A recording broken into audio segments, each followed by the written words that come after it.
channel. My name is Marissa and I'm a flight attendant with a major US airline. I am actually on a layover right now and I'm in Sacramento, California for the third time in like 3 weeks. So instead of doing a Sacramento sort of based video, this is a 3-day trip. I've shown you most of what's around here already, plus the weather was really terrible. It is so windy here, it is so cold, and it is rainy. I thought I would do something a little bit different and talk about how to get hired as a flight attendant, or to give a few little tips on what worked for me, how I managed to land a job as a flight attendant. So join me on today's video and we'll get more into that. We'll tell you a little bit about my trip last night into Sacramento. The last hour of the flight, we did have a medical emergency. Passenger was feeling ill and requested an ambulance to meet the aircraft when we landed. Did that, but it was a whole process. And it just, it was the last hour of the flight.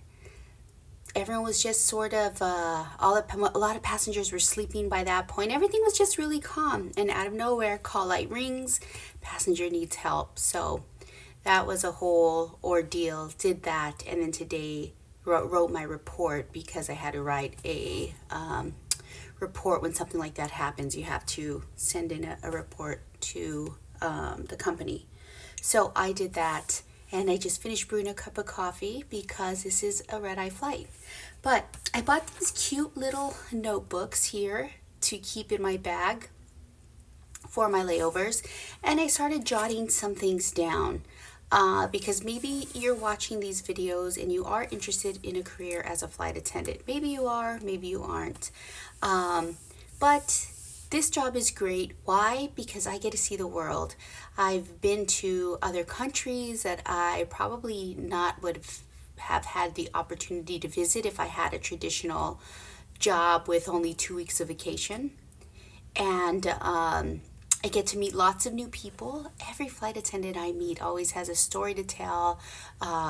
So many passengers, wonderful passengers that you meet. And the work we do, I think, is exciting. Every day that we work is a new sort of day, and nothing is ever too much the same. There's always something new in each trip. And it's rewarding, just helping people out get to their destination from here or there, or like last night, helping someone in a time of need, that it does feel rewarding. So we'll kind of talk about where and how to apply. Kind of how to get noticed, maybe. So just my ideas, my thoughts, what worked for me.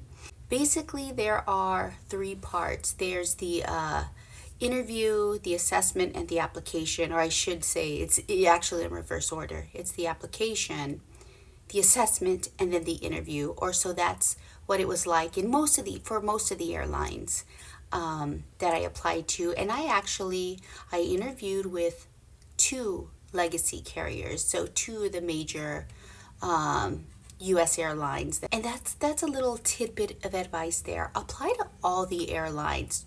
Apply to the small airlines, apply to the big airlines, because you know what? You'll get experience interviewing. You'll kind of see what each one, the things that they do similarly, the things that they do different. And that's what really helped me. I may not, I interviewed for 3. I interviewed with Delta, I interviewed with United, I interviewed with American, and I got hired with one of them. But going through that process 3 times, it's good for you. Do it. It's just like another notch on your belt buckle of something that you accomplished. Even if it does feel a little bit scary to go out there and interview, and even if you don't get the job, sometimes it feels a little bit disappointing. You're just going to get that much better, and you'll have that much more experience under your belt. So that's my little tidbit of advice. And perhaps that will get you closer to walking across that stage, having those little wings pinned on you, and you'll just feel amazing at your graduation. So let's get into it. My next page of notes. Sorry, I'm reading from notes here. The general process is, first of all, if you have not put together a resume, polish it up, read through the job description of what it is that companies are looking for in regards to a flight attendant.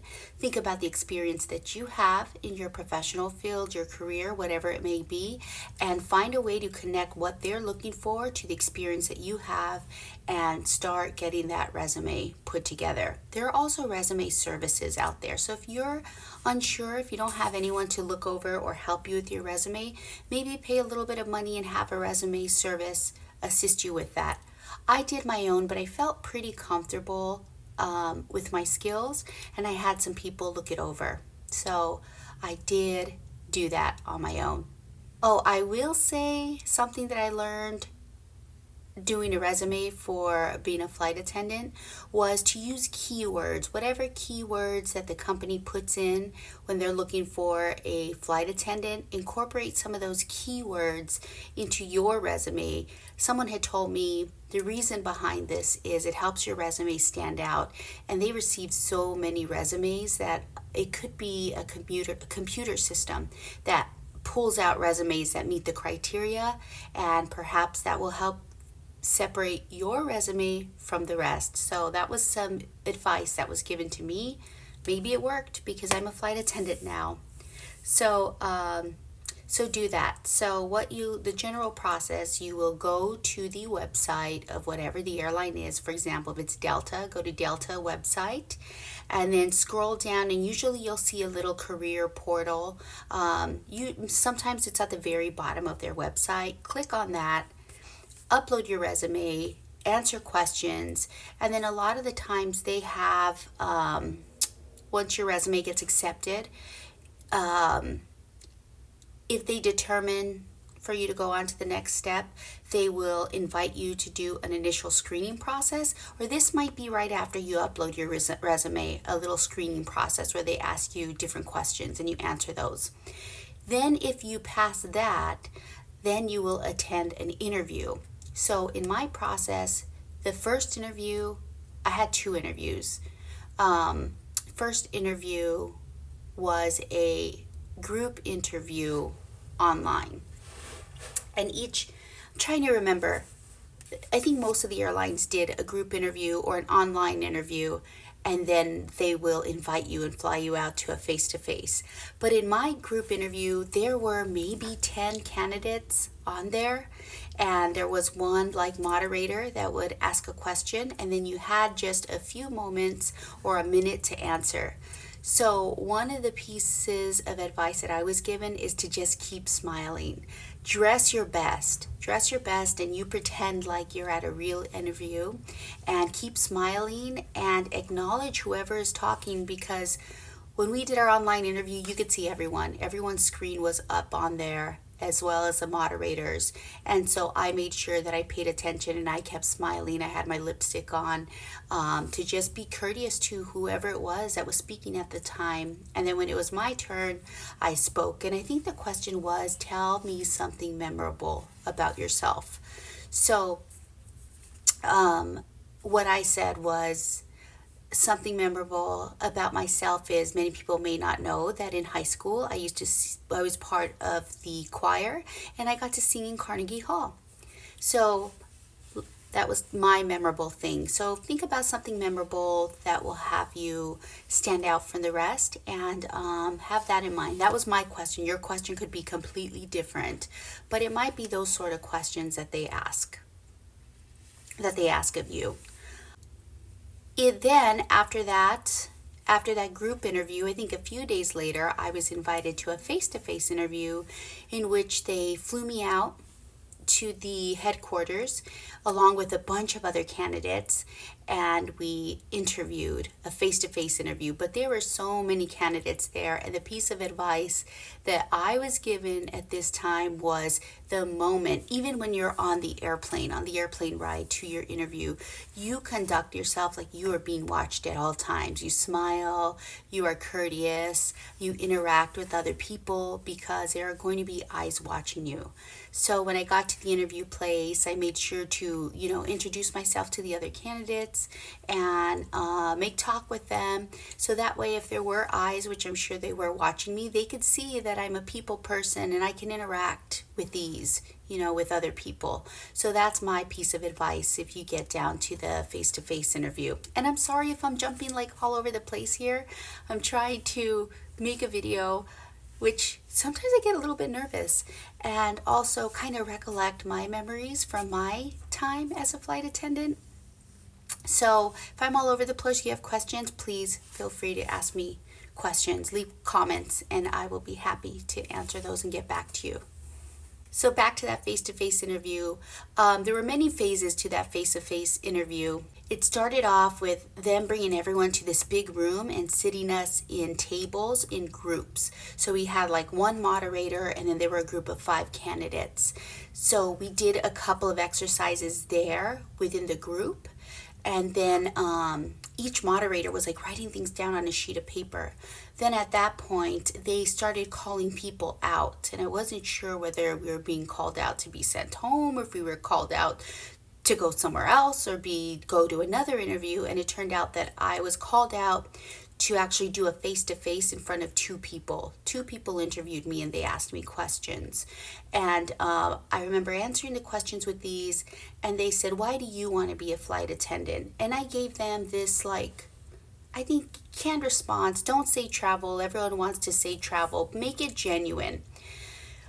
But mine must have been kind of generic, like the ones I asked you not to do, because I said, no, tell me why you really want to be a flight attendant. And in that moment, I made myself vulnerable.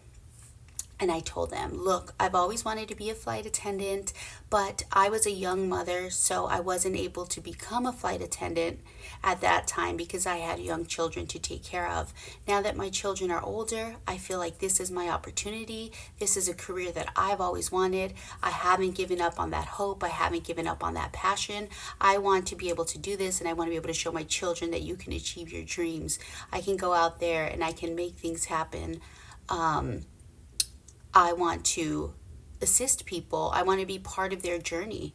And so I got like the answer was much in person because I actually got a little bit choked up. And I think letting that vulnerability in that moment helped me connect with both of the people interviewing me. And then after that, they had this iPad and they had me read something, and it was my invitation. It was my conditional job offer and an invitation to attend training. And I felt like I won the Miss America. I started crying and I was so happy. So straight after that comes the next process. You complete like a medical exam. They have you sit in a jump seat and buckle yourself to make sure that you can fit in the jump seat properly. They have you do a reach test. They have you reach to see how far your reach is, and that's to make sure that you can reach emergency equipment and all the aircraft, and you can close bins and do everything that you need to as height-wise in the airplane. And then after that, you get invited to participate in the airline's training to receive your FAA certification of demonstrated proficiency. So that's your training. My training was 6.5 weeks. 6.5 weeks unpaid. It was difficult, but I made it. That will be another video. Just remember that this process can be highly competitive, and it may involve many rounds of interviews depending on the airline. Delta, United, American, all of those did have many rounds of interviews. Key steps in the application process: just make sure you meet the airline's specific requirements. Read through those requirements. Just make sure that you meet those. If it's something that you don't meet yet, but that you can, for example, getting your passport, then work on getting that. Create a strong resume. Make it highly relevant to your own customer service experiences, particularly in roles that demonstrate excellent communication and interpersonal skills. So that's my advice to you if you are interested in becoming a flight attendant. Like I said, I hope this video makes a little bit of sense. I hope that I've given you a little bit of information. If you have any questions for me, or if there's something that you would like me to discuss a little bit further in detail, let me know. Let me know what I could do for you. Let me know if you have any questions. So that's it for this video. I'm going to get ready now. I have to work this red-eye flight back to Miami. I'm going to have my second cup of coffee, and I'm going to finish my half-eaten muffin. It looks like a little mouse came and started chewing through this. Alright guys, that's it for now. If you enjoyed this video, please give me a thumbs up, and to see future videos to see future videos of my life as a flight attendant, if you have not yet subscribed, then please hit the subscribe button. Until next time, bye guys. See you.